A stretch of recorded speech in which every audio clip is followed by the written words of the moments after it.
नमस्कार जय जगन्नाथ जय पंचसखा आम आसी पहुंचीचु एक गुप्त पीठ ये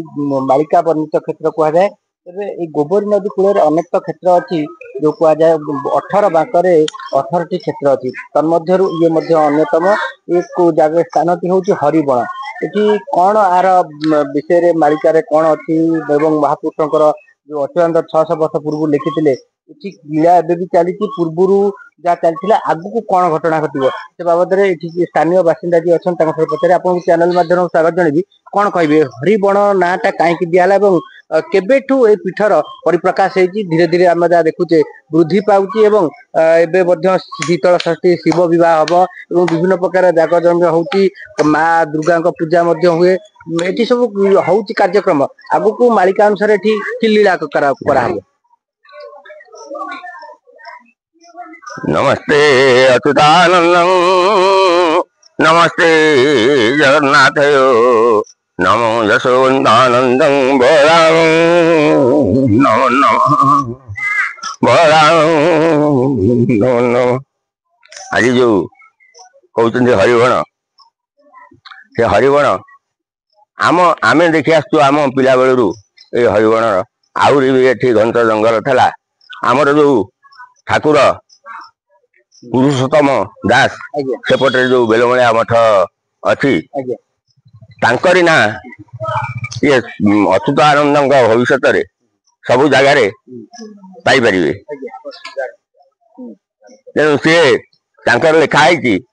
जे सी बलदेव जन्म बलदेव अंश जन्म लाभ करते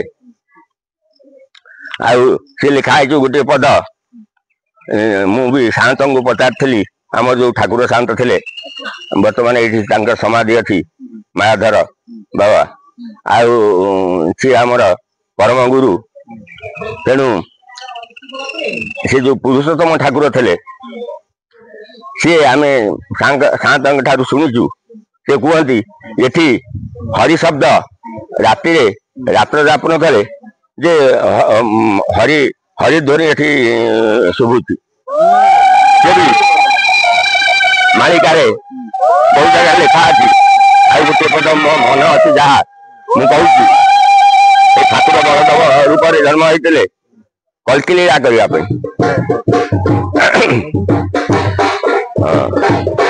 कल्की लीला देव से सारे करी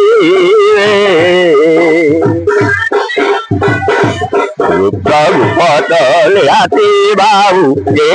न जाने ये शब्द मुझे शांत को कही आ शांत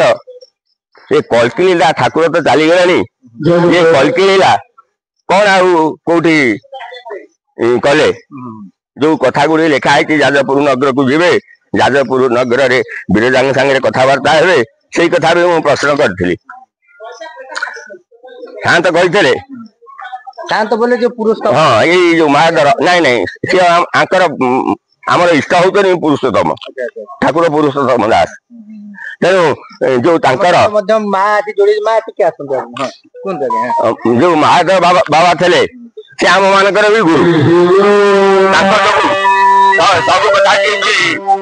जानीचु जे बहु भविष्य आगे पढ़ा जाइए माने पिला बेले बहुत जो कहती सी जो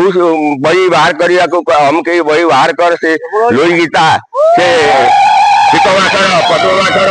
विभिन्न प्रकार अच्छी यही कथा पचारि कल्कीला कौन करेंगे शांत कही से गुप्त लीला से सब सरी मुझे सी तो चलीगले 47 मसीह तेणु सी कल्की लीला कौन करके जाइए से कही शांत कही सी भी रात्र जापन कर आगे भी हेता बाघ दौड़ी सी जो देखी जो दृश्य से कहे आम जो दृश्य से देखीचु से दृश्य वर्णित नुहे अवर्णनीय। अच्छा ये जगह पूरा घंट जंगल था आउ से बट वृक्ष भी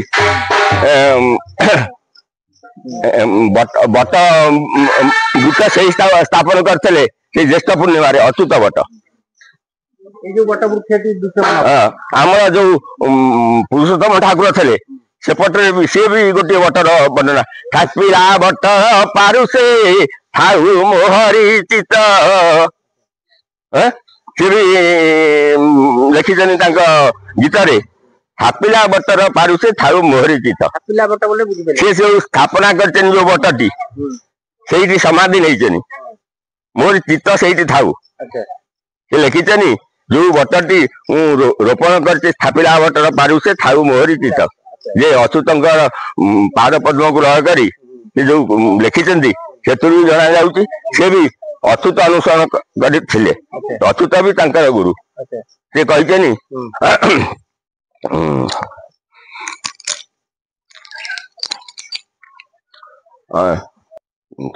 ଯାହା କହେ ବୁଝିଲେ ଢାଳେ ଅଚ୍ୟୁତ ବୁଝାଇଥିଲେ ଅଚ୍ୟୁତ ବଚନ ଆନ ନୁହଁ ତତ୍ଵ କରିବାକୁ ବୁଝରେ ଭାଇ ତତ୍ଵ କରିବାକୁ ବୁଝରେ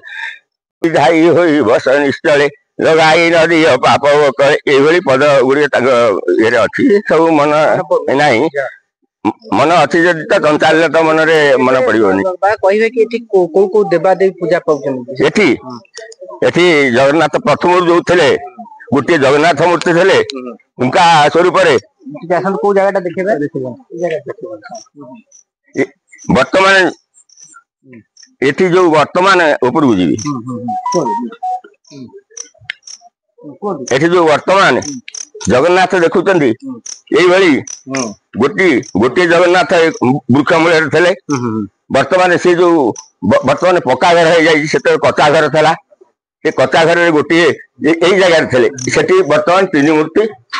ସୁଦର୍ଶନ ସହିତ 4 ମୂର୍ତ୍ତି ଶୋଭା ପାଉଛନ୍ତି। ତା ପଛରେ ବି ପାର୍ଶ୍ୱ ମୂର୍ତ୍ତି ମାନେ ସବୁ ଅଛନ୍ତି ରାମକୃଷ୍ଣ ରାଧାକୃଷ୍ଣ। ହଁ ପଛପଟେ ଦେଖିଲେ ଜାଣିବେନି। ହୁଙ୍କା ଥିଲା ତାହେଲେ ଏଠି ତ ନିଶ୍ଚିତ ଅନନ୍ତ। ହଁ ସିଏ ତ ଏଠି ବୋଝେଇ ଅଛି ସିଏ ବୋଝେଇ ଅଛି ସେ ନାଇଁ କ୍ଷତି କରିବା ନାହିଁ। ଆଉ କଣ ସେ ଯୋଉ ଆପଣ ଆଉ ଗୋଟେ କଥା ସେଥିରେ ଲେଖା ଅଛି ଜଳୁକାର ଯୋଉ ମଣିନାଗ ଗୁମ୍ଫା ଦେଖୁଛନ୍ତି ସେ ମଣିନାଗ ଗୁମ୍ଫାରୁ ଆମର ଏଠି କାଳି ଅଛନ୍ତି ବେଲବଣିଆ ମଠରେ ଯୋଉ ପୁରୁଷୋତ୍ତମ ଠାକୁରଙ୍କ ସ୍ଥାପନା କରିଥିଲେ। ପୁରୁଷୋତ୍ତମ ଯୋଉ କାଳିକି ସ୍ଥାପନା କରିଥିଲେ ସେଠି ସେ ଯୋଉ ମଣିନାଗ ଗୁମ୍ଫାରୁ ଏଠିକି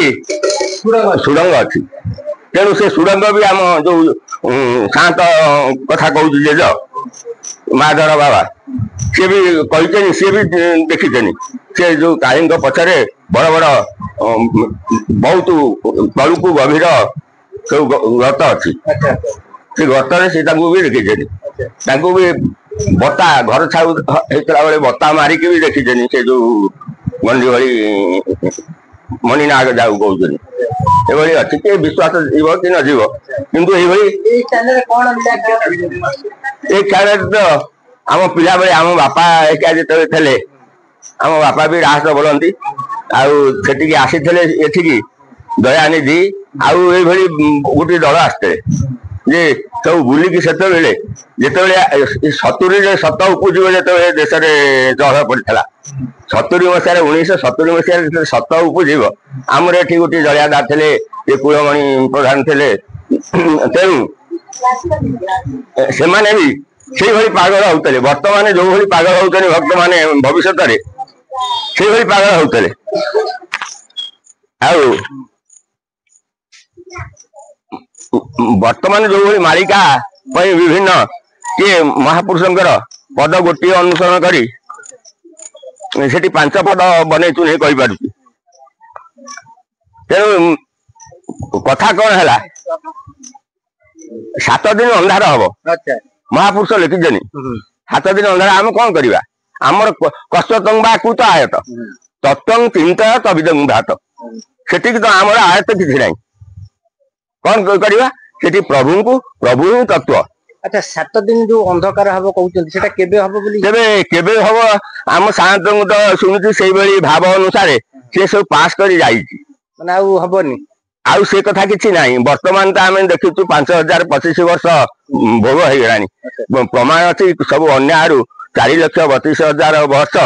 ଏଇ ପାପରୁ ଏତିକି କଟି 5,000 ବର୍ଷ ଭୋଗ ହବ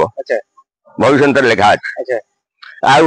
ସେ 5,000 ବର୍ଷରୁ ଆସି 25 ବର୍ଷର ଉର୍ଦ୍ଧ୍ୱ ହେଇଗଲାଣି। ताले कळीर शेष होई जाई तेणु जेते दूर आपण कहया कथा मोटामोटी शेष होई जाई कळीर शेष होई तार लीला खेला कौन हम आमे देखिबा प्रभुंकर किंतु वर्तमान आउ को किए गरीब होई अछि नाई समस्ते भलो तातसर अछंदी समस्ते सही कथा हम कहूची एबे को जुग चलछि वर्तमान जो बोली आसी परीक्षित राजा आइतले माने कली जुग राजा आइतले से देखिला कली आसी प्रवेश कर साइलानी ये सही बोली सत्य आसी प्रवेश न करछ बोली कथा कोन अछि तेणु लोके इच्छा कई राम राज्य भली एटा को सत्य जुग कथा कहउछ ना आउ को जुग कथा नहीं सत्य जुग रे लोके भलो रहउतले सत्य कथा कहउतले तेणु सत्य जुग सत्य भाषण करथले एई पिछरे कोन लीला हबरी सिमति किछि आपण कहउछन कि बाबा जी थिले पुरस्तम नहीं तो ये लीला क्षेत्र केते बेले प्रभुंकर कोन केते बेले हेई लीला जो एई लीला देखुतनी ए लीला कोन सेतल थला ये अति निरुला जगह एथे बसले किए गोटे एठी पवन एभली बहे जने बसले संगे संगे निद हो जो तेणु ये आसी पहुंचले ये मंगला माँ आसी पहुंचले एठी ये जो यज्ञ होउची कि जहा कि होउची माँ अछंती को माँ मंगला मंगला बा अच्छा अच्छा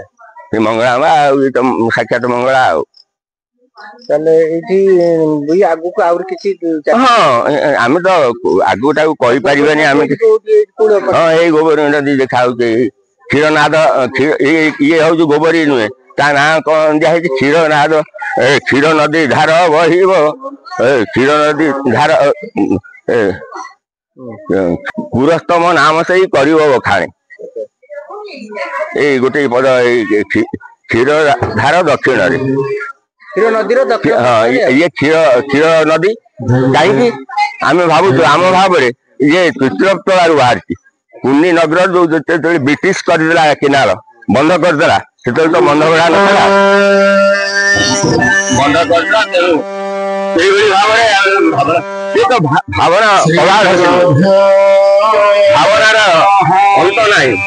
केवल भाव कथा भावग्राही जानते तांकु सदाबळे अनुसरण कर सत्यम चिंता सततम चित्ते परिहर चिंता न सर सज्जन संगति रेखा भवति भवात्मे चरणे नौका भज गोविंदं भज गोविंदं गोविंदं भज मूलवते गोविंदं भज मूलवते